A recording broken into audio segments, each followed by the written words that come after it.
সিরাজগঞ্জের শাহজাদপুর সরকারি কলেজ ছাত্রদলের উদ্যোগে কলেজ সংলগ্ন মসজিদ ও কলেজ আঙ্গিনা পরিষ্কারের উদ্যোগ নেওয়া হয়। এ সময় শাহজাদপুর সরকারি কলেজ ছাত্রদলের সাধারণ সম্পাদক আব্দুল্লাহ আল সাফায়েত আবিদের উদ্যোগে কলেজ ক্যাম্পাস সংলগ্ন বাগান, মসজিদ এবং ওযুখানার আঙ্গিনা পরিষ্কার করা হয়।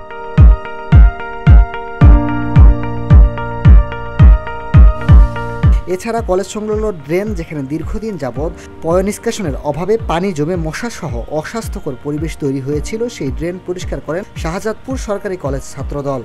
এ সময় কলেজ ছাত্রদলের সাধারণ সম্পাদক আব্দুল্লাহ আল সাফায়েত আবিদ বলেন, বিগত ফ্যাসিস্টদের ছাত্র নামধারী নিষিদ্ধ সংগঠন ছাত্রলীগ কলেজে ত্রাসের সৃষ্টি করেছিল। তারা কলেজের সাধারণ শিক্ষার্থীদের উপর আধিপত্য বিস্তার সহ দুর্নীতি, চাঁদাবাজি করলেও কলেজ ক্যাম্পাসের দায়িত্বের প্রতি ছিল উদাসীন।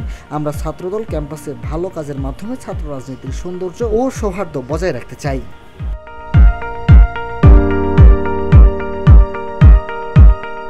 সিরাজগঞ্জের শাহজাদপুর সরকারি কলেজ থেকে মিনহাজুল ইসলাম, ভিওডি বাংলা।